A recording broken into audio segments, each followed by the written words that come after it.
세길교회 여러분 반갑습니다. 이주환 교수님과 안면이 있어서 세길교회 한번 와서 저는 처음에 그냥 강의 한번 해달라고 얘기를 들었고요. 뭐 언제 기회 되면 그러시죠 라고 했는데 정말 후회를 많이 합니다.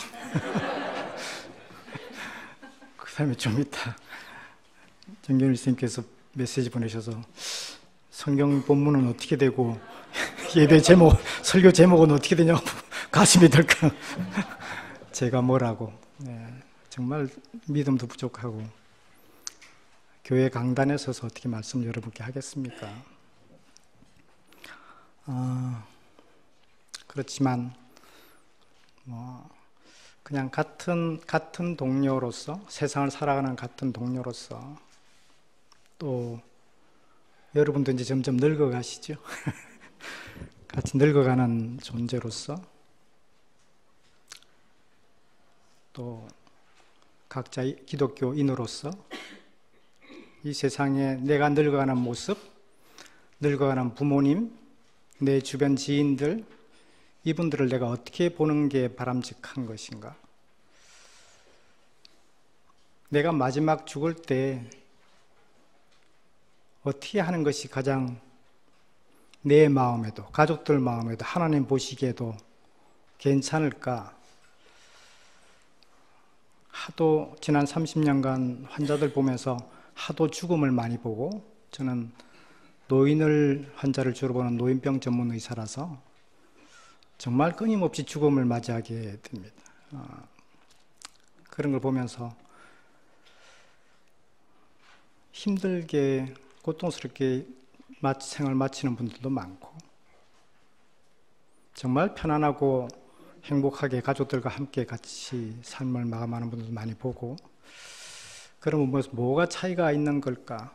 또 그분들을 건강관리를 맡아 하는 나는 어떤 태도를 가져야 되는 건가? 그런 고민을 많이 해서 그런 일말의 경험들을 조금 나눠볼까 하는 생각으로 이 자리에 부끄럽지만 섰습니다.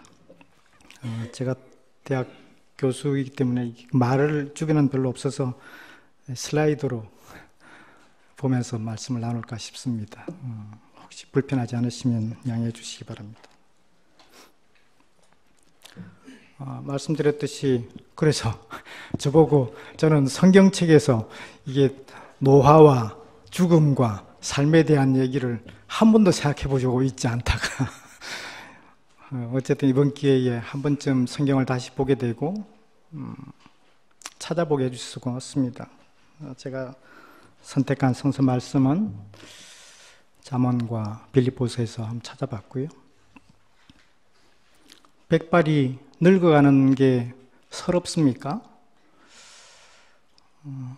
옛날 같지 않게 보이는 것도 이제 잘 못 읽겠고 들리는 것도 시원찮고, 제가 이름이 뭐였지? 내가 왜 지하주차장에 내려왔는데 왜 내 손에 이게 차 키가 없을까? 가방은 왜 또 놓고 내려왔나? 그런 생각이 많이 드시죠? 제가 맨날 겪는 일입니다. 백발을 두려워하지 마십시오. 백발은 정말 영화로운 멸류관이라고 저는 생각을 합니다. 특히 지금까지 살아온 삶이 의롭고 또 마음을 그렇게 강팍하게 갖지 않는다면 백발은 정말 편안하고 좋은 시기입니다. 또한 빌립보서에서도 여러분 아무리 나이가 들더라도 내가 지금까지 삶을 살면서 살아왔던 표대가 있으시겠죠. 그게 지금까지 잘 안 이루어져도 좋습니다. 나이가 들더라도 그 삶의 표대는, 큰 표대는 변하지 않으나 삶의 환경에 따라서 때로 수정하고 고쳐야 될 부분들이 많죠.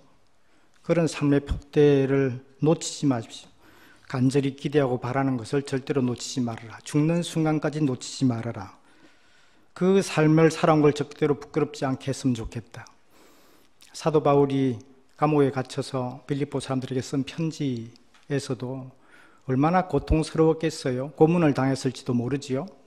차라리 이러니 죽는 게 낫겠다 라는 생각도 들었을 가능성이 크지요. 그래서 둘 사이에 끼었다라고 해서 삶과 죽음의 사이에 끼었다는 말하고 똑같습니다.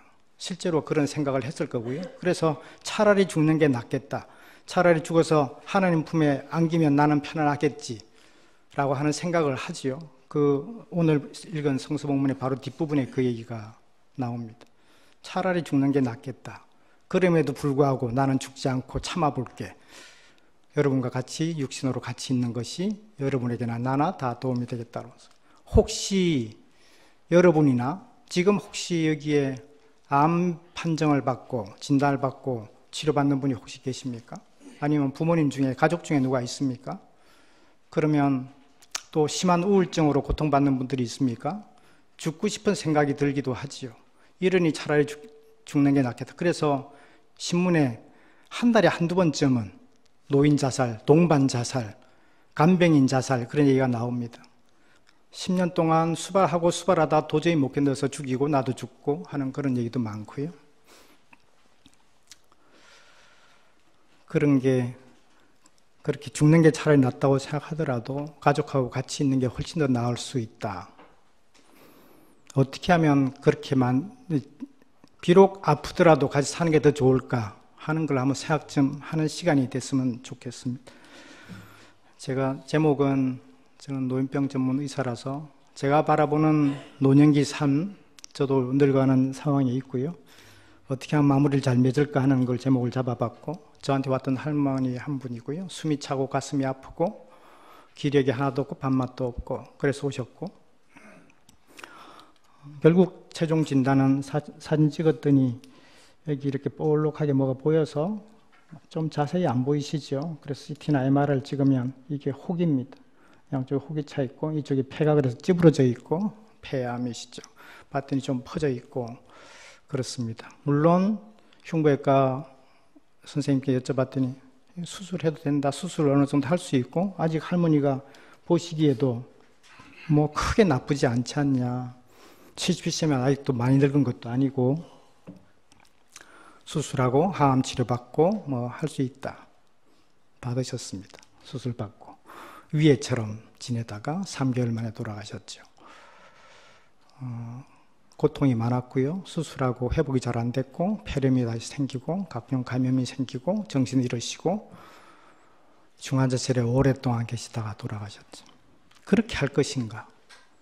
아니면 난 그러지 말고 그냥 호스피스 병동 모습이고 뭐 그런 데 좀 있을까? 어떤 방법을 택할까? 여러분은 혹시 그렇게 되면 어떤 쪽을 택하게 될까? 여러분 가족 중에 그런 분이 있다면 어떻게 여러분은 판단을 내리게 될까 하는 생각이 드시죠? 노마, 드라이빙 미스 노마라고 하는 혹시 책을 보신 분 있습니까? 노마라고 하는 할머니입니다. 할머니, 나이 90세시고요. 2달 전에 80대 동생이 병으로 죽었어요. 몇 달 동안 아프던 남편이 심부전 정도 있고 안 좋아서 오랫동안 고생하고 요양원에 계시고 그러다가 이틀 전에 돌아가셨어요. 병원에 입원했다가. 병원에 입원해 있는 동안에 자식들이 엄마도 한번 검진 받아봐 해가지고 검진을 받으셨더니 자궁암 말기 판정을 받으셨어요. 그러니까 가족이 2명이나 최근에 하고 우울증도 생기고 그렇죠. 자궁암 말기인데 많이 퍼져서 수술하고 항암 치료하는 방법이 하나 있고요. 호스피스 병동에서 그냥 편안하게 계시다 돌아가시는 방법이 있고 집에 계시다가 돌아가는 방법도 있고 여러 가지 선택지가 있습니다. 어떻게 하시겠습니까? 물어보죠. 할머니는 병원이라 하면 지긋지긋하다. 호스피스 병동도 싫다. 나 하고 싶은 거 좀 해보고 싶어. 라고 하죠. 뭐 하시려고요? 전국 일주 한번 해보려고. 라고 하시죠. 2015년 8월 달에 7월 달에 진단을 받고 가족들하고 회의를 하고 아들 며느리가 참 대단하긴 해요. 이런 마음을 가진다고 그러세요. 라고 쉽게 결정할 수 있는 분은 아니죠. 아들 며느리와 같이 그럼 저희랑 같이 캠핑카 해가지고 같이 떠나요. 그래가지고 1년 동안 32개 주, 75개 도시를 이렇게 드라이브를 하죠. 키우던 개를 데리고. 그래서 뭐 온갖 데를 돌아다니면서 많이 행복해 하시죠. 맥주도 마시고 1년이 다 됐을 때 365일 기념식도 가지고, 이때가 이제 92살 됐을 때 아닙니까? 나중에는 물론 이제 점점 나빠지셨죠. 물론 이제 나중에는 병원에 들어가셨고 호흡 잘 못하시고 그러다가 1년 지내시고 돌아가시게 됐죠. 어떤 걸 택하는 게 좋을까요? 나이 들고 늙고 노인이 된다고 하는 것 막을 수 없습니다. 마치 바람이 불고 물이 흐르는 것과 같죠. 그럼에도 불구하고 우리나라는 수명이 엄청나게 늘어나서요. 조선시대에 살 때, 조선시대는 평균 수명이 30살, 1945년도면 35살이었어요. 1990년도에 70세, 2008년도에 80세, 지금은 82세입니다. 여러분 앞으로 얼마나 살아 있을 것 같습니까? 내가 나이가 지금 60쯤 됐는데, 아유, 이제 한 20, 30 살다 죽겠지? 아닙니다. 평균 수명이 82세라고 하는 것은 여자 나이가 85세, 86세까지 산다고 하는 것은 86세면 죽는다는 얘기가 아니지요. 지금 나이 40, 50 된 사람들은 훨씬 그보다 더 살아요. 저게 태어났을 때 평균 수명이라 지금까지 살아온 것보다 시간이 지나면 지날수록 여기 평균 수명보다 훨씬 더 살아요.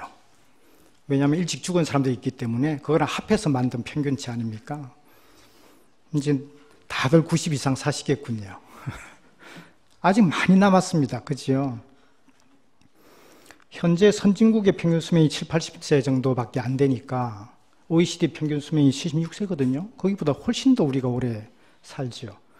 최대 수명, 사람 그럼 내가 몇 살까지 살 수 있을까? 그래, 나는 건강관리 잘하고 질병도 별로 없고 나는 오래 살겠어 라고 해가지고 삶을 얼마나 살까요? 아직까지 120세를 넘은 사람은 없습니다. 지금까지 혹시 신문에 130살, 150살 이렇게 나오는 수 있으면 정확하지 않은 겁니다. 남미의 어느 나라를 가면은 아버지가 죽으면 그 나이를 물려받아서 그 아들이 나이를 플러스해요. 그런 데도 있고요. 중국에도 달력 개념이 달라서 오래 산다고 그러는데 130살, 150살이라 그러는데 실제로 따져보면 정말로 날짜를 정확히 해보면 그렇지 않은 분들이 많죠. 얼마나 오래 살 수 있을까?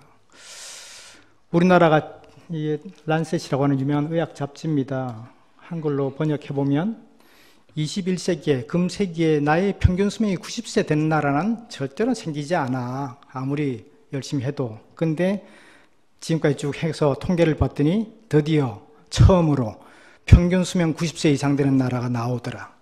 그게 대한민국이다 라고 하는 거예요. 2030년이면 전 세계에서 1위로 평균 수명이 가장 긴 나라가 대한민국이라고, 한국 사람들 아무도 없는 외국 학자들이 만든 논문이에요. 한국 여성이 1위가 될 것이고요. 물론 한국 남성도 1위가 됩니다. 한국 1등, 프랑스 2등, 일본이 3등으로 떨어지죠. 3등이 평균 수명은 일본이 높지만 실제로는 이제 한계가 있다라고 보는 거고요. 그렇습니다.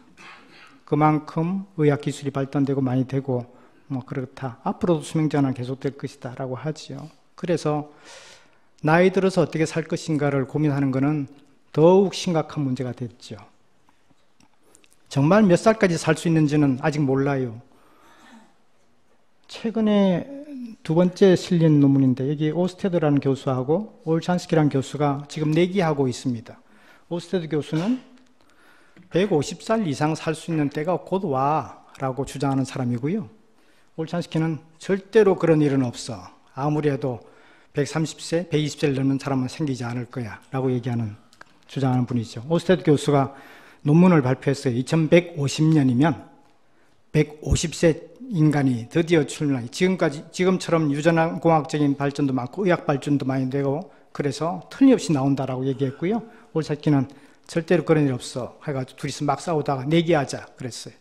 그래서 150불씩 내가지고 주식에 투자를 해놓고 아무도 안 찾고 2150년까지 그대로 묻어두기로 해서 제일 안전한 주식시장에 집어넣어놓고 그렇게 하면 아마 2150쯤 우리 이게 한 2억, 최소한 2억 달러, 많으면 5억 달러쯤 될 거야. 5천억 원, 2천억 원 될 테니까 우리는 그땐 죽어 없을 테니 우리 자식들이 내가 이기면 그 돈 우리가 가지는 거고 네가 이기면 네가 가져. 재작년에 두 사람을 다시 인터뷰를 했어요. 두 분 생각 안 바뀌었습니까? 안 바뀌었어. 그래가지고 못 믿겠어? 그럼 우리 150불씩 더 내자. 그래가지고 지금 300불이 주식에 들어가 있습니다.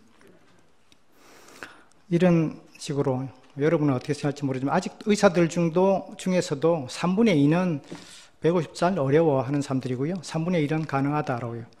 가능하다고 생각하는 사람들은 뭐 고칠 거 고치고 기계 집어넣고 하는 거니까 그러면 이제 반대쪽 사람이 그게 기계지 사람이냐, 그건 로봇이지 사람이라고 할 수 있냐 뭐 이렇게 얘기하기도 하고요. 아무리 심장을 뜯어 고치고 폐를 뜯어 고치고 인공을 하더라도 머리는 아직 하지 못하니 사람 머리가 바뀌지 않으면 그건 사람이라 할 수 없다. 그러니까 이걸 다 뜯어 고쳐도 뇌가 손상이 된 한 치매가 오든지 다른 질환이 생기니 사람으로서 인격체로서 오래 살 수 없다. 그래서 120살 넘기는 어렵다라고 생각하는 쪽이 더 강하긴 합니다. 스트레스를 많이 받지 마십시오. 곱게 늙기 위해서는 스트레스라는 게 얼마나 큰 위험인지 오바마가 대통령 될 때와 그만둘 때 나이죠. 1961년생밖에 안 됐습니다. 그러니까 2015년이면 54살이잖아요. 노인도 아니에요. 근데 누가 봐도 할아버지 아니야? 그럴 거 아닙니까? 부시도 마찬가지. 대통령이 될 때와 대통령을 마칠 때 정말 늙어 보이죠?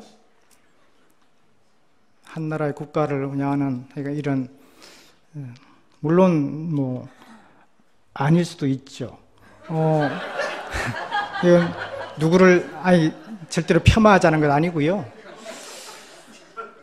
2004년도면 50대 초반이고 2016년이면 62세 때니까 훨씬 젊어 보이시잖아요. 우리나라의 항노화 기술이라는 게 정말 대단하죠. 그러니까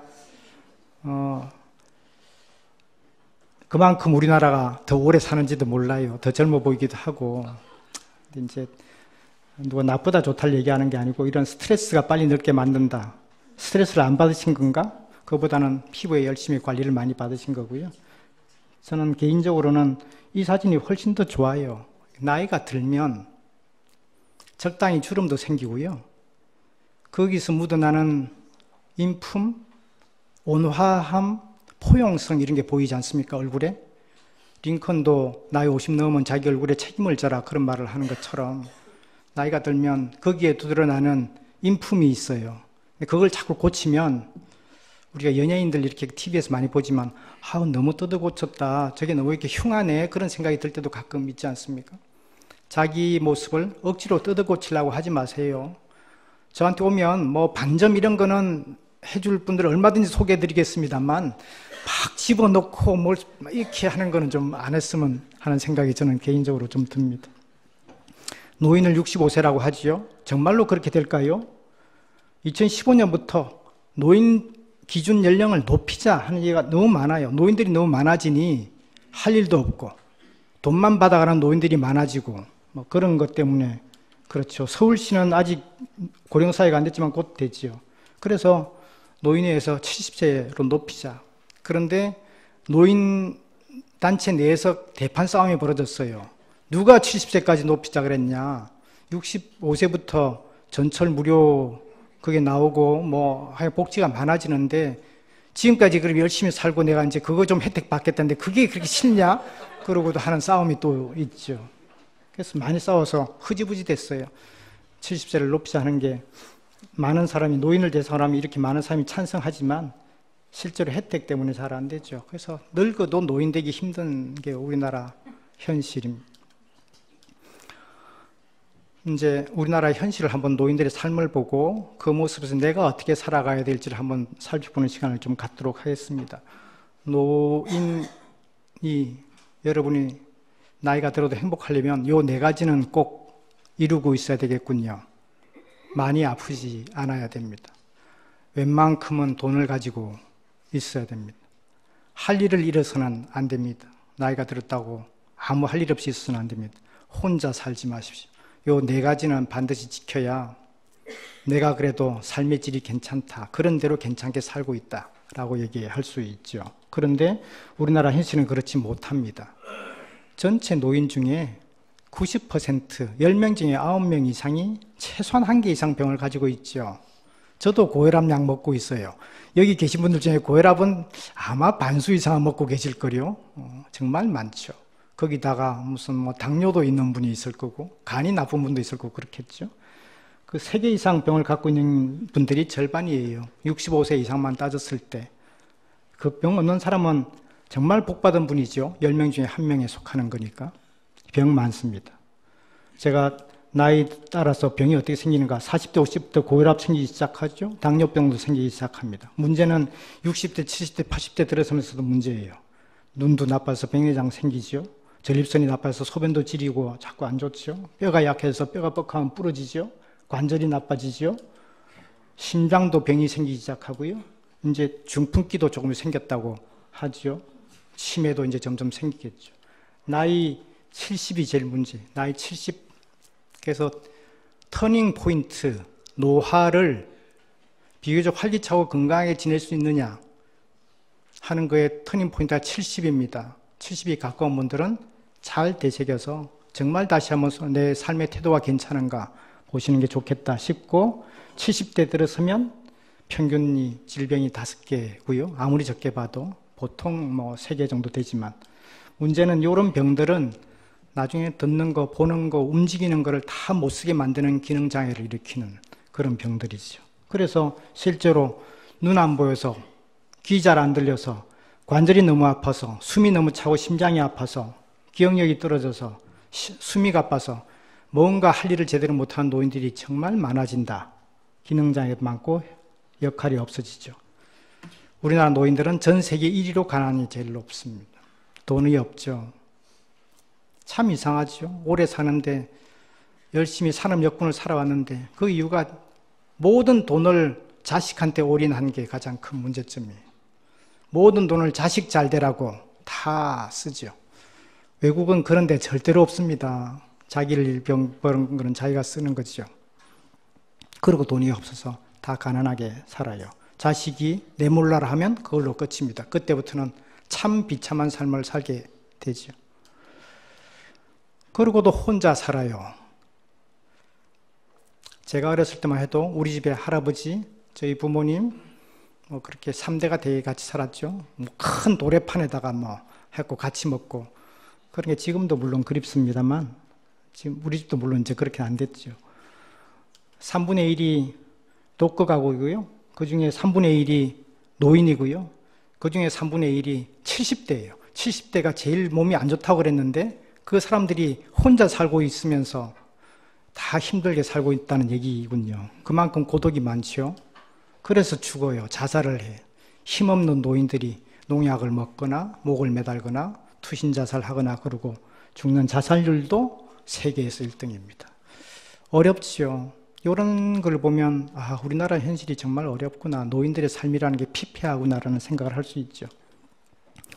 그래서 이 아폴론의 무녀처럼, 쿠마의 무녀처럼 정말 이쁘게 생겼죠. 이쁘게 생겨서 아폴로가 반해가지고 데이트 신청을 해요. 나랑 사귀어주면 네가 바라는 거 다 해줄게. 나랑 데이트하자 라고 해서, 무녀가 그냥 당신의 데이트 신청을 받아들일 수는 없고 조건을 걸게. 그러고 저기 가서 이만큼 모래를 한 줌 펴서 요 모래알 수만큼 나를 살게 해줘 라고, 그러면 너랑 사귀어줄게 라고 조건을 걸죠. 조건 있는 사랑은 하지 마십시오. 1000개의 모래알이었습니다. 그래서 1000살을 살게 해주지요. 그래, 들어줄게. 나랑 사귀자. 그래서 뭐 나이 60이 돼도 열심히 일하는 쿠마의 무녀 사진이 유럽 여행을 가면 여기저기서 볼 수 있고요. 문제는 아폴로한테 조건을 걸고 한 사랑이 뭐 진실한 사랑이겠습니까? 아폴로한테 제대로 잘 안 했죠. 아폴로가 화가 났어요. 그래서 약속한 건 지켜주죠. 요청하지 않은 거는 들어주지 않죠. 그게 뭐죠? 건강하게 살지는 않아요. 1000살이 될 때까지 늙어 죽어가게 만들죠. 그래서 나이 200살 넘어서부터 쪼그라들기 시작해서 나이 300살 넘었더니 요만큼 작아지고 호리병 속에 들어가 살아요. 로마의 그 광장에 호리병 속에 살죠. 애들이 지나가서 놀려요. 쿠마의 무녀, 아이고 저거 저렇게 오래 산다고 자랑하더니 저게 무슨 꼴이야? 너 이제 소원이 뭐니? 그랬더니 뭐라고 답을 하죠?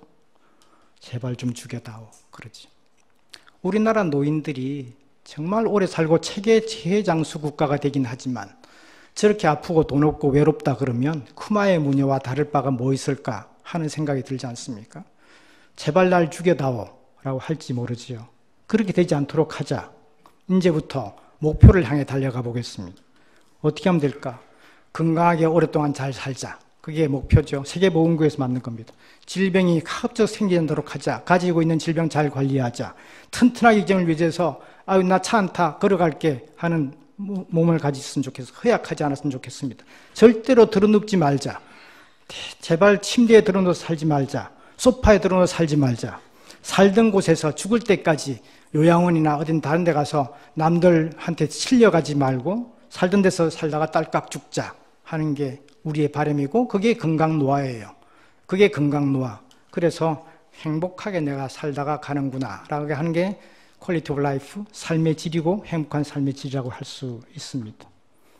늙는다는 것, 저는 흘러가는 물과 똑같다. 갓난아기가 태어나고요. 질풍노도와 같은 사춘기와 청소년을 지나서 정말 천방지축으로 하던 나이 40, 50대 되면 그나마 세상을 바꿀 수 있는 도도한 물줄기가 되는 강물에 여러분이 그런 시기라고 생각을 합니다. 가족을 책임지고 나라를 책임지고 살아가는 도도한 물결을 가지고 있죠. 나이 60, 70을 넘어서면 이제 망망대해 바다에 다 가까워온 느립니다. 그렇지만 온갖 걸 다 가지고 있죠. 아까 제가 말씀드린 것처럼 비록 내가 느리고 기운 없어 보이긴 하나 모든 걸 다 가슴에 품고 사는 망망대해 같은 바다에 도착하는 게 노인입니다. 그런 게 우리의 흐름이라고 볼 수 있죠. 그래서 요 맥클러라는 교수가 인생 노년기는 노인은 이런 시기를 겪게 되는데 현명하게 대처해라. 그러면 성광노를 달성할 수 있다라고 얘기한 바 있어서 그걸 좀 참조해서 말씀드릴게요. 지금 저는 60대입니다. 저는 안정기에 있습니다. 아이고 니네 아무 도움 필요 없다. 우리끼리 잘 살면 된다. 전화 드려도 나 지금 아무 아픈 데도 없어 괜찮아 라고 하는 때죠. 그렇지만 늙어서 이런저런 문제가 생겨요. 제가 정말 늙었구나 한 게 눈이 잘 안 보일 때고요. 보려면 자꾸 안경을 벗어야 될 때고 또 한 번 정말 늙었구나 하는 게 차 사고를 자꾸 내요. 그전에는 주차할 때 생전 기둥에 들어박지 않았지만 아무렇지 않다고 했는데 쿵 하고 들어박. 이게 정말 내가 예민한 감각이 떨어지고 도저히 안 되는구나. 뻑하면 잊어먹고 맨날 보던 전공인데 야 이름을 불러야 되는데 이름 생각이 안 나서 한참 머뭇거릴 때가 많고요. 노화 과정이죠. 그게 치매라고 생각하지 마십시오. 정상적인 노화 과정이냐 이게 병이냐를 생각하는 게 굉장히 많고요. 혹시 부모님들이 그런 시기가 있다 그러면 이때부터는 조금 더 철저한 건강을 해야 되고요. 저는 혹시 부모님을 모시지 않고 저 시골에 노부모님을 모시고 있다 그러면 꼭 권하는 게 있습니다. 3일만 같이 잡아라. 제발 명절 때 가서 저희 왔어요. 음식 밥알 싸들고 용돈 드리고 그러고 오지 마십시오. 꼭 3일을 같이 같은 방에서 옆자리에서 잠잘 때 잘 주무시는가? 잠꼬대하고 자꾸 일어나 소변 보고 그러진 않는가? 붙잡고 낮에 꼭 산책을 해보십시오. 잘 걸으시나? 어디에 끙끙대고 아파하는 건 없나? 숨은 안 차시나? 계단은 잘 걸어 올라가시는가? 보시고 얘기 많이 나누면서 한숨은 안 쉬나?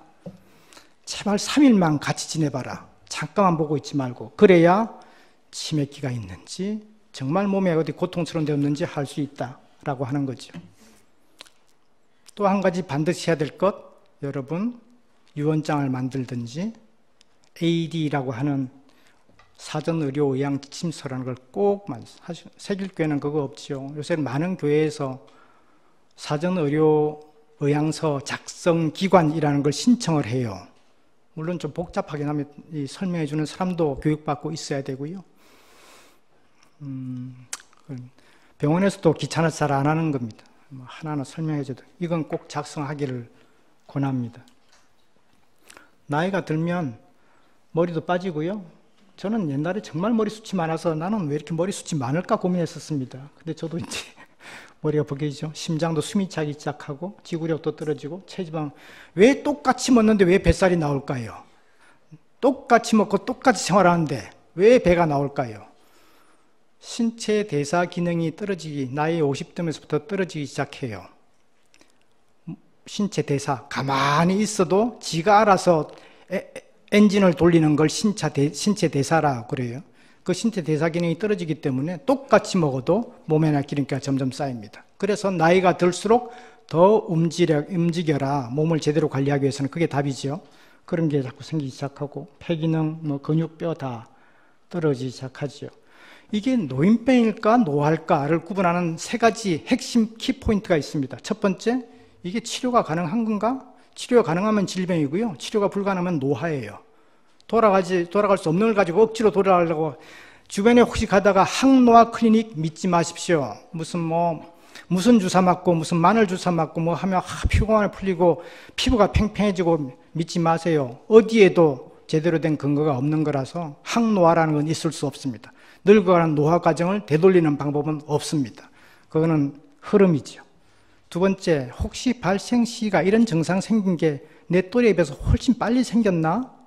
그러면 고칠 뭐가 있는 거고요. 뭐 비슷한 또래도 다 이런 거 생겨. 그러면 노화 과정일 가능성이 커요. 세 번째는 갑자기 막 진행이 되고 빨리 생기고 증상이 심해? 그러면 치료하셔야 됩니다. 그건 노화가 아닙니다. 그건 병이지요. 그런 걸 가지고 판단할 수 있습니다. 꼭 수첩을, 나이 60 넘은 분들은 저는 이런 수첩을 꼭 가지길 원해요. 의사나 간호사한테 적어달라 그러지 마시고 자기가 석 달에 한 번, 6개월에 한 번씩 꼭 적어. 내 혈압이 얼마지? 몇 월 며칠 했더니 130에 80. 키가 얼마지? 왜 키를 재라 그럴 거예요? 자라나는 애들도 아닌데 이제부터 여러분의 키는 줄어들기 시작합니다. 키가 줄어드는 속도가 1년에 1cm 이상이면 골다공증이 심한 겁니다. 치료받으셔야 됩니다. 그래서 키를 재야 되고요. 콜레스테롤 꼭 아셔야 되고요. 당뇨병 수치 꼭 혈당 수치 알아야 되고 골밀도 수치도 알아보는 게 좋다. 본인 항상 되새길 건 내가 운동하고 있나? 새끼는 꼬박고 잘 먹고 있나? 물을 내가 얼마나 마시지? 술, 담배는 안 하나? 내가 지금 병 때문에 약을 먹고 있는데 약을 내가 몇 가지 먹고 있지? 저한테 오늘 한 분은 약 뭐들 계세요? 약 많아요. 6가지, 5가지 될걸요? 왜 드시는데요? 의사가 줘서 혈압이 높대. 정확한 원인도 모르고요. 이 약은 무슨 약이에요? 몰라. 약을 드실 때는 이 약은 무슨 약이고 뭐에 효과가 있는 것이고 이 약은 왜 먹는지를 반드시 아셔야 되니까 복용한 약물 개수는 몇 가지고 이는 뭐 때문에 먹고 있는지 어중간한 약은 의사한테 물어보세요. 이걸 꼭 먹어야 돼요? 그러면 의사가 얼렁뚱땅하면 드시지 마십시오. 그게 답입니다. 약 먹는 수를 최소한으로 줄여라. 그게 핵심이에요. 굉장히 중요합니다. 넘어진 적은 없는가? 예방접종은 제대로 받았나? 또 혹시 눈 청력은 작년에 비해서 얼마나 떨어졌지? 체크할 수 있어야 되고요. 내가 왜 이렇게 자꾸 눈물이 나지? 혹시 우울증 생긴가도 한번 체크해 보셔야 되고 통증은 없는지, 기억력은 그전하고 차이가 얼마나 되나? 꼭 필요한 암 검사는 내가 받았나? 2년에 한 번씩 받긴 했나? 내 주변에 내가 무슨 사고가 생겼을 때 부르면 몇 시간 만에 모든 만사지치고 뛰어올 사람이 누구지? 꼭 챙겨보시고 이름을 잘 적어 놓으시고 하셔야 됩니다. 물론 그렇게 믿었는데 안 오는 분들도 많긴 하지만 그런 분들이 최소한 서너 명은 있어야 되죠. 그럼에도 불구하고 누구인지 아십니까? 작년에 안락사를 택한 데이비드 구달 생태학자 아닙니까? 104살이 됐죠. 정정하셨잖아요. 정정하죠. 본인 스스로 스위스를 찾아가서 난 이제 안락사 해야 되겠어. 나이 50이나 60쯤 되면 내 삶의 방향을 스스로 선택하고 죽을 때 어떻게 죽을지를 꼭 미리 정해놔라 라고 하는 게 데이비드 구달 박사고요.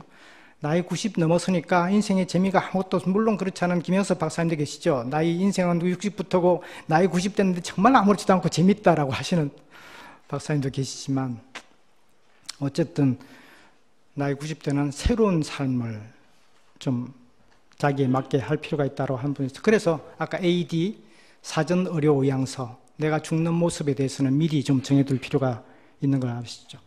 그렇게 건강하던 분들도 기능이 이렇게 수시로 문제가 되는 게 말이에요. 언젠가 여러분 전화를 받으실 겁니다. 네 엄마가 좀 이상해 라고 하는 전화 받을 거예요. 응급실에 왔다, 뭐 그럴 수도 있고요. 뭐 어쨌든 좀 문제가 생길 것 같다고 하죠. 병원에 갈 정도는 하지만 이 사람 옛날 같지 않아 하는 게 생기죠. 그걸 노인병 증후군이라고 해요. 뭐라고? 자꾸 넘어지고 자꾸 똑같은 얘기를 또 묻는다, 뭐 그런 얘기도 하고요. 이때는 이분이 그대로 내버려둬도 잘 살 수 있을까? 특히 이때 2단계에 꼭 주의할 것, 운전을 계속해서 되나 말아나 하는 걸 꼭 좀 결정할 필요가 있다라고 하는 거고요. 조금 정말 문제가 있어 보이면 이제 조금 편한 대로 개인주택에 살던 걸 아파트로 옮긴다는 게 뭐 혹시 필요하지 않을까 싶은 생각이 들고, 질병 목록을 꼭 정리하셔야 되고, 특히 치매기가 있는지 없는지 반드시 확인해야 되고, 이때는 꼭 좋은 주치를 하면 꼭 만드시는 게 답이에요. 맨날 상의할 수 있는 주치를 해가지고 하는 게 좋고요. 저는 뭐 이러면 이때 연령에 있는 분들은 질병 몇 가지나 갖고 있는지 잘 안 보이시겠지만 뭐 고혈압, 당뇨병, 관절염, 중풍 뭐 잔뜩 써 있고요. 약을 뭘 먹고 있나. 치매에 대해서는 이렇게 묻는 거를 치매 검사, 복잡한 치매 검사가 아니고 간단하게 하는 치매 검사도 있으니까 해보시고, 특히 시력, 청력, 이걸 읽어보라고 하죠. 잘 읽으면 시력 좋으신 거고, 뭐 이런 거죠. 청력도 그렇고, 상지, 하지, 오줌 지리는 것, 영양상태, 우울증, 일상생활에는 혼자서 목욕하는 거 괜찮은가? 혼자서 차 타고 다니는 게 괜찮은가는 그런 기능을 보고, 넘어진 적 없었는지, 혹시 집안에 맨날 계단이 많아서 뻑하면 걸리고 넘어지는 게 없는가? 이런 걸 쭉 체크해서 문제가 있을 만한 거를 상의를 하게 되는 시기고, 여러분도 고민해서 고칠 건 고쳐야죠. 노인병 증후군이라는 말을 했는데요. 젊은이들과 제일 차이 있는 거. 노인이라고 하는 게 늙은 것도 있지만 쌓여있는 질병도 많고 자꾸 기능도 떨어지고 하니까, 병이 생기면, 폐렴이 생기면 아우 기침을 많이 나고 열이 펄펄 나, 가래가 들끓어. 그게 폐렴 증상이에요. 노인들은요. 폐렴이 생겼는데 정신이 깜빡깜빡 하셔. 밥을 식사를 전혀 못 하시고 맨날 누워만 계셔. 그게 폐렴 증상이에요. 노인들은 증상이 전혀 다르다. 그걸 노인병 증후군이라고 하고요. 정신이 흐려지거나 우울증이 생기거나 뭐 자꾸 심장이 두근대고 뛴다고 한다거나 오줌을 지리거나 이런 게 더 많다. 그러면 병이 생긴 거라고 하는 거죠. 송씨 할아버지는 평소에 건강하고 뭐 혈압밖에 없고 맨날 건강관리 잘 하시라고 했더니 헬스장 가서 맨날 뛰고 달리고 하다가 하시는 분인데 어느 날 갑자기 운동하다가 탁각 쓰러졌어요. 그럼 걱정이 되죠. 검사를 다 해봤는데 다 이상 없고요. 이유를 봤더니 약을 잘못 먹고, 약을 최근에 어디 가서 바꿨어요. 이 혈압약이 아테놀롤이라고 하는 여기 베타 블로커란 약인데, 베타 차단제란 약인데, 저거는 막 활동하다가 자꾸 혈압이 떨어지는 약이에요. 혈압이 떨어지면서 기립성 저혈압, 가만히 앉았다가 일어서면 핑 하고 도는 그런 게 잘 생기는. 그래서 노인들이 되면 이거는 잘 안 맞는 혈압약이에요. 그럼 바꿔줘야 되는데 그걸 못 한 거죠. 의사들도 그걸 잘 모르는 사람들이 많고, 약만 바꿔주면 되고요. 어떤 할머니는 막 헛소리하고 집안에서 막 쓰고 있어. 엄마 뭐해? 그랬더니 아이고 고양이랑 지가 똥을 싸가지고 그거 치우고 있어. 아무것도 없는데 헛걸 보는 거죠.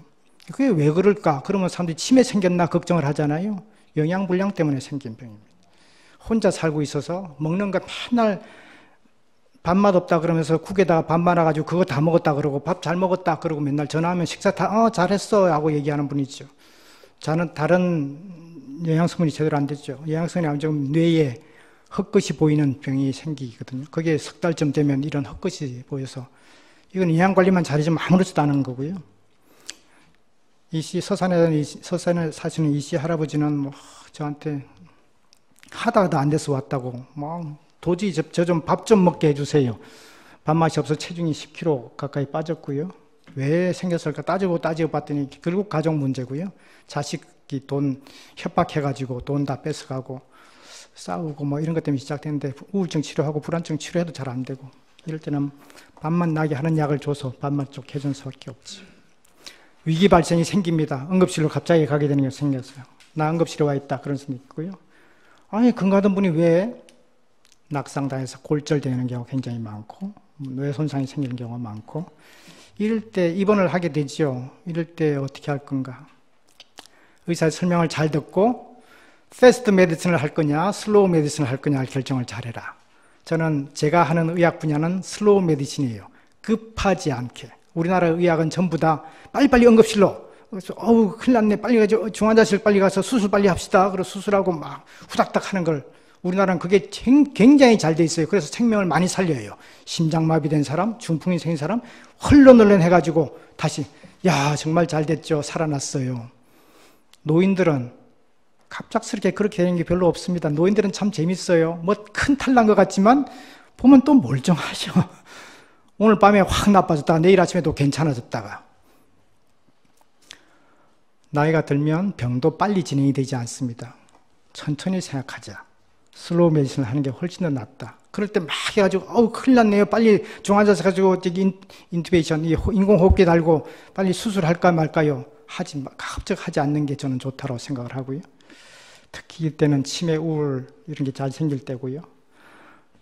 치료 잘 됐습니다. 근데 이제 못 걸으시네요. 빨리 퇴원하세요. 근데 병원에 다 있을 수 없으니까 그럴 때 쉽게 요양원으로 가지 말고 고민을 좀 많이 하십시오.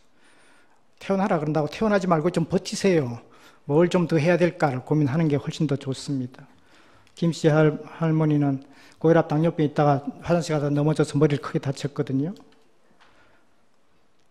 의사 모르는 걸 보여드려 죄송한데 피검사하면, 그래서 입원해가지고 첫날 이거 백혈구죠. 14,000 엄청 높아요.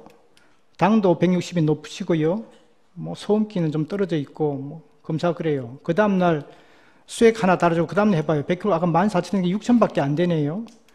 하루 사이에 12시간 사이에 검사가 들쭉날쭉해요. 노인들이 이렇게 변화가 많아요. 젊은 사람들 절대로 이렇게 변하지 않습니다. 그러니 급하게 하지 말아라. 안정시키고 좀 수분 공급해주면서 충분히 좀 안정시킨 다음에 검사를 다시 하면 멀쩡히 돌아와 있는 경우가 많다. 그래서 실제로 큰 병 없는 분이다 그런 얘기죠. 이분은 너무 약을 열심히 먹어서 생긴 저나트륨 혈증, 몸 안에 고혈압 있으면 음식 짜게 들지 마세요. 약 열심히 드세요. 약에도 이뇨제라 그래서 소음기를 빼는 약이 있어요. 거기다 저염식까지 하면 제대로 먹지도 못하면 그걸 계속 하다 보면 저나트륨 혈증, 소음기가 너무 부족해서 기운 하나도 없고 자꾸 쓰러져요. 저는 그래서 마음껏 드세요 그럽니다. 마음껏 먹고 싶은 거 마음껏, 초콜릿 먹고 싶으세요 드세요. 당뇨 있는 분한테도 기꺼이 드립니다. 마음껏 드세요. 잘 먹는 게 답입니다. 그런 거죠. 회복기, 손상된 기능을 얼마나 잘 상의하는 게 좋은가. 집으로 보내는 게 제일 중요하다. 제 환자 중에 꼼짝 못하고 허리가 아파서 움직이지 못하는 분이 있는데 그동안에 뭐 고혈압도 있고 뭐도 있고 많이 있었죠. 그래서 검사해봤더니 압박골절하고 쿵 주저앉아서 뼈가 빡빡빡 주저앉아서 벽돌이 다 깨졌지요. 치료는 요새는 쉬워요. 거기다 주사 넣어가지고 시멘트를 넣어서 시멘트로 다시 해주는 거 척추 성형술이라 그러는데 하면 금방 좋아져요. 이틀 만에 퇴원합니다. 골다공증이 있어서 생긴 거고요. 뭐 통증은 약 드시면 되고 치료 끝 퇴원시키시면 의사들은 정형외과 의사들은 대개 이러면 퇴원시키죠. 가세요. 다 됐습니다. 2주 있다가 다시 병원에 와요. 왜요? 이 사람들은 이것만 보지만 이분이 얼마나 잘 넘어지는 분인지, 약을 몇 가지를 먹고 있는지, 약간 치매기가 있는데 그걸 또 모르고 영양불량이 심하고 혼자 살고 있는 거 그런 거 하나도 고려 안 해. 빨리 퇴원하세요. 그러고 났더니 다시 병원으로 오게 되죠. 치매인 경우는 참 어렵죠. 친애하는 국민 여러분이라고 시작한 레이건, 나 치매 걸렸어요. 이걸 밝히는 이유는 치매에 대해서 관심을 많이 가져주시기 바랍니다. 이 발표를 하고 나서 낸시 여사 부인과 함께 치매하는 재단이 또 생겼죠. 그래서 많이 치매 환자들 보는 83세까지 살다가 93세에 죽은 분이죠. 83세에 치매 진단을 받았고 이후에 10년 동안 치매를 앓다가 죽은 분이죠. 치매에 대해서 두려워하는 분들이 많지만 저는 뭐 치매 두려워할 거 없다. 하나도 안 아픈 병이에요. 치매에 걸린 분은 하나도 힘들지 않습니다. 기억이 이렇게 차곡차곡 쌓였다가 차곡차곡 없어지는 게 치매, 쉽게 생각하면 그렇습니다. 그래서 치매 초기에는 그래서 최근 기억을 잃는다 그러잖아요. 옛날 기억은 그대로 살아있어. 며느리와 아들 중에 누가 치매를 더 진단을 잘할까? 며느리가 훨씬 더 잘해요. 아들은 출근했다가 저녁 때 와서 엄마 괜찮으시죠? 식사하셨어요? 주무세요? 그게 다지만 며느리는 자주 집에서 같이 지내면서 식사하시죠? 어디 좀 나갔다 오시죠? 뭐 하다 보면 같은 질문을 예, 밥 안 주니? 그런 얘기를 또 들을 수도 있고요. 아까 그거 뭐였니? 대화에서 많이 하면 할수록 더 잘하죠. 조금 전에 밥 먹었나? 조금 전에 내가 전화를 누구한테 받았나? 최근 기억이 없어지는 게 치매예요. 그게 초기예요. 나중에는 옛날 기억도 잊어먹지만. 그래서 이렇게 쌓였다 이렇게 가니까 치매가 중등 좀 심해지는 분들은 자기 남편을 할아버지라고 불러요. 왜? 자기가 어려졌으니까. 지금 기억이 없어지고 옛날 기억이 남았잖아요. 내가 이제 20살 소녀로 됐어요. 나중에는 뭐 6, 7살짜리. 그래서 자기 어렸을 때 살던 게 집이에요. 내 환자분 중에는 평양에서 내려온 분이 있는데 집이 어디예요? 그럼 평양이라고 얘기하죠. 그게 이제 5살, 6살 기억이 남아있는 거고요. 자기 남편 보고 이 할아버지 누구지? 라고 해요. 웬 노인네가 옆에 있거든요. 자기 남편인데도 불구하고. 자기 아들 보고 아저씨 왜 왔어? 라고 하죠. 그런 것 뿐이지 어렸을 때 기억이 좋았으면 얼마나 신나겠어요. 치매는 하나도 힘든 병이 아니에요. 옆에 있는 사람도 힘들죠. 옆에 있는 분들도 힘들다고 생각하지 마세요. 자꾸 뭐 묻고 귀찮게 하고 그러면 애들한테 하는 것처럼 똑같이 해주면 전혀 문제 없습니다. 여러분이 어렸을 때 부모님들이 엄마 이거 뭐야? 이건 또 뭐야? 맨날 물었잖아요. 그거 일일이 다 대답했더니 이게 누굴 그것도 몰라 그러고 때린 적 없잖아요. 몇 번을 말해줘야 알아들어. 뭐 그렇게 하지 않잖아요. 그래 그거라고 그거야 이렇게 얘기하잖아요. 치매 걸린 분한테도 화내지 마십시오. 아까 식사하셨어요? 배고프세요? 밥 조금 더 드릴까요? 뭐 이거 좀 드실래요? 밥 줘 하는 치매 환자한테는 그렇게 하는 게 답입니다. 본인이 배가 고프다는데 왜 안 줘요? 그렇게 하면 되는 거죠. 그렇게 하면 말썽을 부리지 않아. 그걸 고치려고 아까 밥 먹거든요. 11시 30분에 밥 드셨잖아요. 아까 사진 찍었어요. 제가 보여드릴까요? 그러지 마세요. 그럼 막 불안해서 소리를 지르기 시작하거나 화를 내기 시작하거나 포악해져요. 그래서 내가 어떻게 하는지 따라서 착한 치매를 만들 수 있고 나쁜 치매를 만들 수 있다. 그런 거죠. 아무래도 더 이상 해도 좋아지지 않는 때가 오게 되고요. 그때는 약을 줄이기 시작하시고 병을 수용하기 시작하셔야 될 때고 혹시 주변에 우리 부모님을 나를 케어할 뭐가 많이 없는지 보셔야 되고 이제 곧 몇 년 내에 죽을지도 모르니 아까 옛날에 적어놨던 사전의료 그 AD 사전의료 의향지침서를 내가 혹시 고칠 게 없나 다시 한번 둘러보는 시간이 됐으면 합니다. 지금 현재 병원에 입원하거나 그러면 병원에 지역사회 살고 있다가 넘어져서 골절이 돼가지고 병원에 입원하고 치료 끝났어요. 근데 들어오기 전까지는 잘 걷던 분인데 지금은 수술은 잘 됐다는데 왜 못 걷지요? 그런 분들이 노인들은 훨씬 많거든요. 그러면 집으로 못 가고요. 요양원이나 요양원으로 가게 되지 않습니까? 우리나라는 이런 게 너무 많아서 저는 요새 병원에서 이분 태어날 때 어디로 가면 제일 좋을지를 가르쳐주는 그런 클리닉을 만들고 있어요. 태어나기 전에 항상 저한테 상담을 해. 어디로 가서 치료하는 게 제일 좋을까요? 그럼 어떤 문제가 남아있나 제가 한번 볼게요. 그러고 이거는 병원에 조금 더 계셔야 돼요. 이분은 요양병 가서 한 2주만 있다가 꼭 집으로 모시고 가셔야 됩니다. 뭐 그런 걸 해주는 그런 시스템도 좀 필요하지요. 마지막은 결국 그렇게 해도 정신이 자꾸 흐려지고 꼼짝도 못하고 들어오는 때가 오게 되죠. 아무리 치료해도 효과가 전혀 없는 때가 있고 죽음의 서막입니다. 그럼에도 불구하고 편안하게 해드려야지 꼼짝도 가만 내버려둬야지 라고 하지 마시고요. 팔다리 정도는 자꾸 주무르고 움직이고 스스로 움직이게 해주는 게 굉장히 좋습니다. 그래야 조금 더 기억이 반짝반짝 살아나는 게 훨씬 더 많고요. 그만큼 가족들은 더 열심히 옆에 와서 얘기하는 게 좋고 이제 사전으로 지향서는 구체화해야 될 때고 죽음을 대비해야 될 때죠. 다시 한번 사전의료 지향서를 꼭 작성하라고 말씀드립니다. 어디 가서든 제일 편한 거는 건강보험공단, 내가 살고 있는 건강보험공단 지사에 가시면 작성할 수 있습니다. 거기 가서 작성하시고 하는데요. 거기에 뭘 하냐면 혈액투석은 혹시 당신이 무슨 문제가 생기면 인공호흡기를 달 겁니까 말 겁니까? 혈액투석을 할 겁니까 말 겁니까? CPR, 인공수행술을 할까요 말까요? 혹시 이거 콧줄을 껴야 되는데 콧줄 못 먹을 테니까 콧줄을 낄까요 말까요? 혹시 장기 기증을 할 건가 말 겁니까? 이런 거를 일일이 다 물어보게 돼 있고요. 거기에 대해서 분명하게 의견을 제시하셔야 되죠.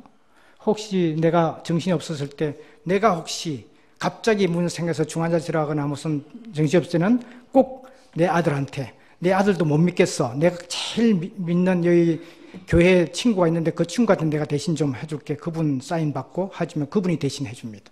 이런 방법도 있고요. 보시면 뭐 심폐수술 할까, 인공호흡기 할까, 혈액투수 할까 이런 거를 쭉 적어서 사인을 다 하게 되는 이게 방법이고요. 혹시 내 부모님이나 나나 아니면 뭐 완전히 나중에 정신을 잃고 식물인간처럼 꼼짝도 못하게 된 경우에 함부로 대하지 마십시오. 제 아는 환자 중에서는 이제 췌장암도 생기셨고 평상시에 심장도 안 좋고 그래서 제가 쭉 입원시켜 치료하다가 자식들 다 불러보았어요. 지금 의식도 없으시고 더 이상 치료한다고 무의미하다. 중환자실 내려보내야 된다고 내과에서 의견이 왔는데 중환자실 보낼까 말까 난 안 보냈으면 좋겠다. 가족들 다 물어봤어요. 가족들이 고민하고 아들내미는 치료를 더 해야 됩니다. 무슨 소리입니까? 우리 아버지가 얼마나 고생하고 힘들게 살았는데 그렇게 하는 태도를 처음에 보였고요. 결국은 가족 회의를 하고 그 다음날 그래요. 그러면 선생님 의견대로 중환자실 안 보내고 여기서 그냥 있을게요. 얼마나 사실까요? 제가 보기에는 뭐 일주일 내에 돌아가실지 모르겠습니다. 라고 얘기했고요. 그 다음날 큰아들이 찾아왔어요. 선생님이 중환자실 안 보내고 치료를 중단하자고 그래서 그렇게 하긴 했는데 너무 마음에 부담스럽고 남는다. 마지막 아버님 소원이 있었는데 자기가 살던 고향에 지금 지난 10년 동안 한 번도 못 가봤다. 거기를 한번 갔으면 좋겠다 그래서 모시고 가겠다고. 아니 어떻게 모시고 가겠다고. 지금 저렇게 의식도 없고 침대에 꼼짝이 누워있는데 앰뷸런스 불렀다. 간호사 해가지고 모시고 갔다 올게 허락해달라. 사실은 의식 없는 환자를 내보내는 건 불가능하긴 한데 제가 허락했어요. 사인하고 병원에 허락받아서 내보냈습니다. 충북 음성이 고향이신데 거기 갔다 오는 게 한 4시간쯤 걸리거든요. 다녀오시라고. 음성에 가서 고향 가서 여기 고향이 아버지 앰뷸런스 할 때 뒷문을 열고 보든 말든 상관없죠. 아들이 그렇게 설명을 하죠. 또 뒷동산에서 아버님 묘자리를 여기다 만들었어요. 마음에 드세요? 무슨 일이 있은지 압니까? 그 할아버지가 고개를 들었다는 거 아닙니까?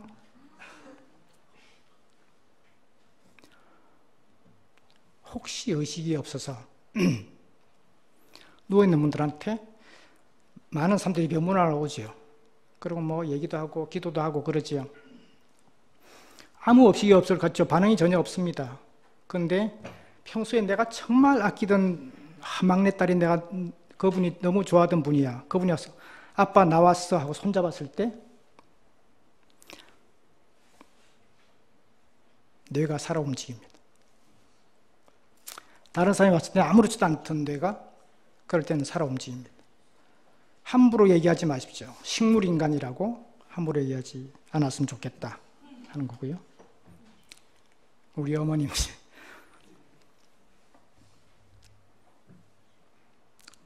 마지막에 한 두세 달 동안 의식이 없어졌고요. 제가 우리 병원에 모셨고 매일 이제 제가 병원에 근무하니까 근무 끝나고 거기 들러서 몇 시간 보내고 그러고 집에 오고 간병인도 안 썼어요. 비교적 스테이블하고요.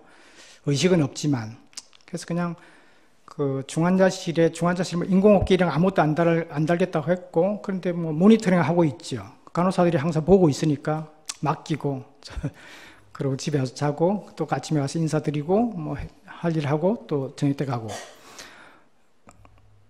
어느 날 바깥에 일이 있어서 평촌에 다른 병원에 있어 거기 회의 갔다가 거기서 한참 노닥거리고 사람들하고 식사하고 그러고 9시에 왔어요.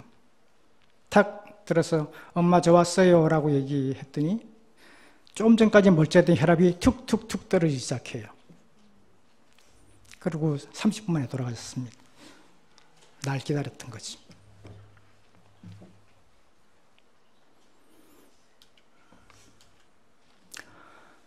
그리고 결국 죽음을 맞게 되지요. 그럴 때에 가족들은 이분을 병원에서, 요새는 집에 모시고 가서 돌아가시게 하는 경우는 참 부족하긴 하지요. 그랬으면 참 좋겠는데 지금은 왜 집에서 못 돌아가게 할까? 아파트에 돌아가시면 문제가 굉장히 크다고 하더군요. 시체를 내리는 것도 너무 힘들고 이런저런 문제 때문에 잘 안 된다고 하는데요. 저는 그래도 앞으로 이런 게 좀 활발하게 돼서 집에서 돌아가셨으면 좋겠다. 사전으로 지침서는 저 구체에서 제발 이거 CPR은 하지 말아라. 그렇게 하는, 아까 얘기했죠. 의식이 없어도 얘기 많이 나누는 게 훨씬 더 본인을 위해서나 부모님을 위해서나 훨씬 더 좋다. 장례문제부터 해야 되고, 지금은 이제 없어진 얘기지만 병원 그러니까 집에 방문하는 주치, 왕진이라는 것 좀 활발해졌으면 좋겠다는 바람이 있어서 사진을 좀, 외국 의사 그림 보면 전부 왕진하는 그림밖에 없어요. 우리는 왜 이게 없어졌나? 앞으로는 그게 좀 생겼으면 좋겠다 싶고요. 이제 정리하겠습니다. 내 노년이 어떤 모습일까? 이런 과정을 거친 내 노년이 어떤 걸까? 팔 팔아줄다가 딸깍 죽었으면 제일 좋은 활기찬 고령화를 갖게 돼야지. 평범하게 살다 죽을 수 있겠죠. 고통스럽고 힘들게 울고 고통스럽게 살다 비참한 고령화도 있겠죠. 제일 좋은 거는 요 6가지의 균형을 잘 맞추시길 꼭 바랍니다. 건강도 적절하게, 병 하나도 없을 수 없습니다. 병을 받아들이십시오. 병을 이기려고 너무 애쓰지 마세요. 나이 들면 생기는 병은 어쩔 수 없는 병들이 굉장히 많아서 받아들이고 잘 데리고 사십시오. 가족들과 정말 이제 나이 들면 가깝게 사십시오. 마음에 갈등이 있던 가족들과 지금부터 다 화해하시고요. 다 그냥 내려놓으시고 가족들과 화해하고 같이 지내는 게 좋습니다. 최소한의 돈은 꼭 가지고 계시길 바랍니다. 어떻게 쓰든 자식들 등을 치든 뭐라든 돈은 적당하게 조금 만들어 두시는 게 좋겠고요. 할 일거리를 반드시 가지시길 꼭 바랍니다. 봉사활동도 좋고 돈벌이도 좋고 뭐든 좋습니다. 일을 열심히 하시고, 종교 신앙생활을 어떤 종교를 가지셨든 절대로 영혼을 메말하게 하지 마십시오. 이거는 삶의 마지막 모습 때에 죽었다가 다시 돌아온 임사 경험을 했던 사람들의 많은 사람들 대한 결과 종교를 가지고 있던 사람들은 훨씬 더 밝은 빛을 보고 좋았고요.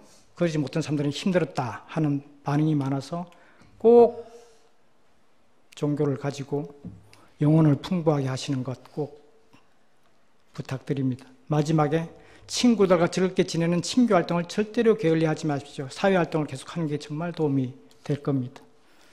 원래는 성공료와 10계명은 이렇게 술, 담배 하지 말아라, 운동 많이 해라, 식사 골고루 잘 먹어라, 살이 너무 급하게 쪄도 빠져도 안 된다, 주치의를 정해두는 게 좋고, 시력, 청력이 별거 아닌 것 같지만 눈이 잘 안 보이면 백내장 수술 받고 귀가 안 들리면 보청기를 해서라도 보존하는 게 치매를 막는 데 훨씬 더 도움이 되고 사고를 막는 데 좋다. 대인관계 열심히 가지시고 사회활동, 전문가적 지식이 있으면 남들한테 베푸는 것도 해주시고 돈도 어느 정도는 가지고 있는 걸 가지는 게 성공화의 가장 핵심인데요. 나는 혹시라도 여기 6개 중에 난 이미 건강 걸렀어, 돈도 없어, 실망하지 마세요. 없는 거는 다른 걸 강화시키면 보충될 수 있는데요. 너무 하나만 많다고 그것만 자꾸 하다 보면 건강이 좋다고요. 제발 제가 아는 할아버지 중에 철인 10종 경기가 도전이라서 그거 하는 분이 맨날 도전하는 분인데 몸 상하시고 결국 나빠져요. 너무 자신하고 과하게 하지 말아라. 그것도 굉장히 중요하고요.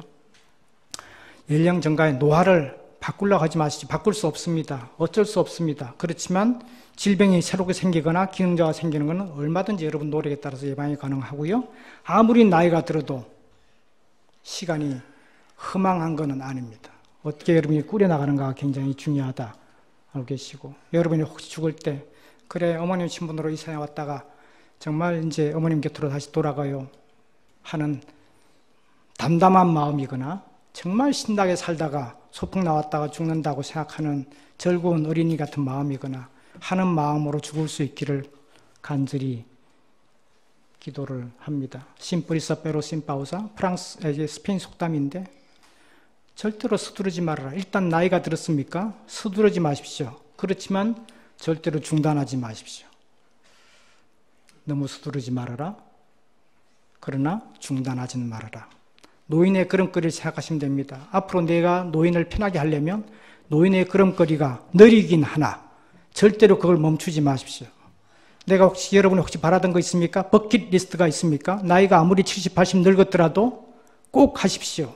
지금 당장 미루지 마시고 하고 싶은 거 꼭 하시고 할 수 있는 거 꼭 해나가는 거는 나이 70, 80이라도 얼마든지 하는 게 건강하고 성공을 알리는 데 큰 도움이 될 것 같습니다. 고맙습니다.